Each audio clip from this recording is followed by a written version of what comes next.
भारत का education minister बनने का अवसर मिले तो आप हिंदी को लेकर कौन से नए बदलाव करना चाहेंगे या कौन सी नई पॉलिसीज़ को इंट्रोड्यूस करना चाहेंगे?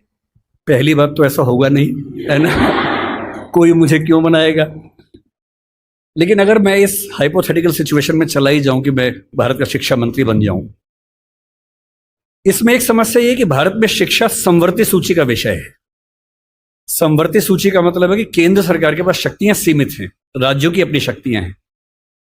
तो सबसे पहली बात, मैं राज्यों पर थोपूंगा कुछ भी नहीं, मैं सारे राज्यों के शिक्षा मंत्रियों के साथ संवाद करूंगा। मैं उन सबको प्रेरित करूंगा, समझाऊंगा।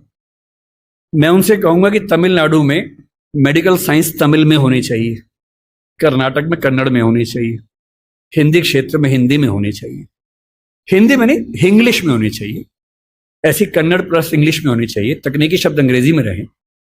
और वो शिक्षा सिर्फ मेडिकल साइंस क्यों, इंजीनियरिंग भी, लॉ में भी, जुडिशरी में भी। मैं ये भी चाहूंगा कि भारत के हर एग्जाम में, केंद्र के हर एग्जाम में अंग्रेजी और हिंदी का समान महत्व होना चाहिए।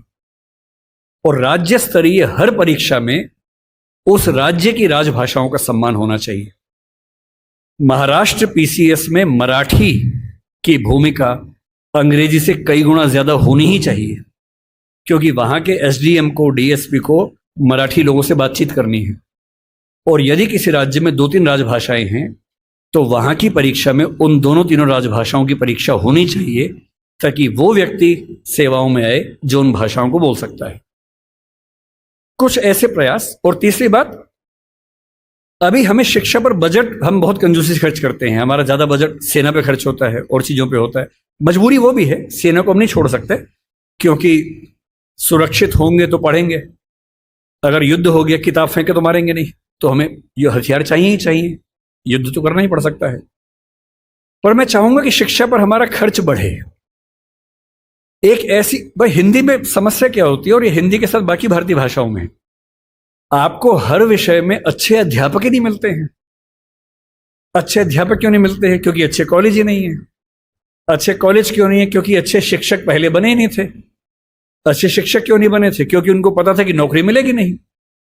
अगर नौकरी इंग्लिश में ही मिलेगी तो लोग इंग्लिश मीडियम में ही पढ़ेंगे। इस बच्ची ने अभी भी कहा कि मैं अंग्रेजी माध्यम में, मुझे हिंदी ज्यादा समझ में आती है। पर ये अंग्रेजी माध्यम में क्यों है? क्योंकि नौकरी का संकट है, एक मजबूरी है कि नौकरी इंग्लिश में मिलेगी।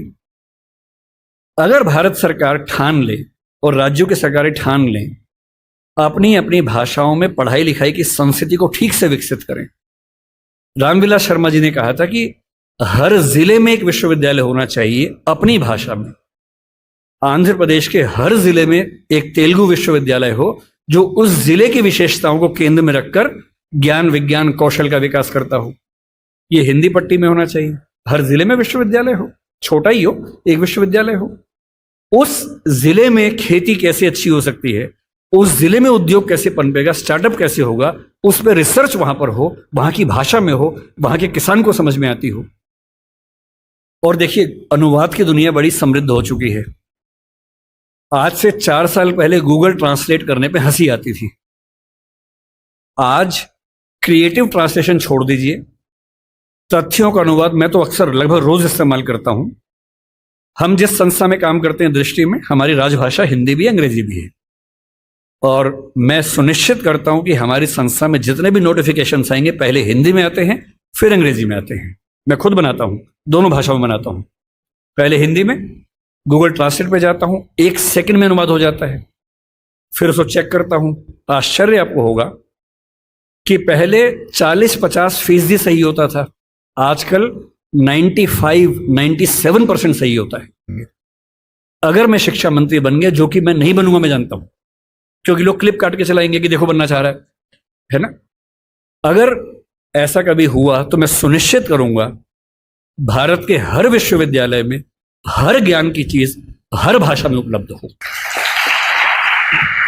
और 20-25 साल लगेंगे, जिस दिन हिंदी, मराठी, तमिल बच्चों को समझ में आ गया कि उनकी भाषाओं में भविष्य है, वो अपनी भाषाओं में पढ़ के आग लगा देंगे।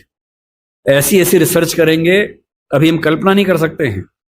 और जिस दिन सारी भाषाओं में आत्मसम्मान का भाव आ गया, रिसर्च होने लगी, पढ़ाई होने लगी, उसके बाद आप देखिए फिर क्या होता है। क्यों आपको उच्च अध्ययन के लिए केवल जेएनयू या अशोका समझ में आता है जहां अंग्रेजी में ही चीजें मिल पाती हैं? क्यों ऐसा नहीं होता कि कुछ ऐसे विश्वविद्यालय हो जहां हिंदी में इतने स्तर के ज्ञान की बातें होती हों जो दुनिया के बेस्ट यूनिवर्सिटीज के लेवल की बातें हैं? क्यों हार्वर्ड जैसा स्ट्रक्चर हिंदी में नहीं बन सकता, येल नहीं बन सकता? एकदम बन सकता है। लेकिन सरकार को 20-25 साल ताकत लगानी होगी, एक विजन रखना होगा, और जो तकनीकें हमारे जमाने में आ चुकी हैं उन तकनीकों के होते हुए ये बिल्कुल मुश्किल काम नहीं है, एकदम आसान काम है। बस एक विजन हो, दृढ़ इच्छा शक्ति हो, और 20-25 साल का समय, एक पीढ़ी गुजरने का समय। आप ऐसे चेंजेस 2 दिन में नहीं कर सकते, एक पीढ़ी लगती है, और हर पीढ़ी के साथ वो चेंजेस आपको नजर आते हैं। मैं ये करूंगा।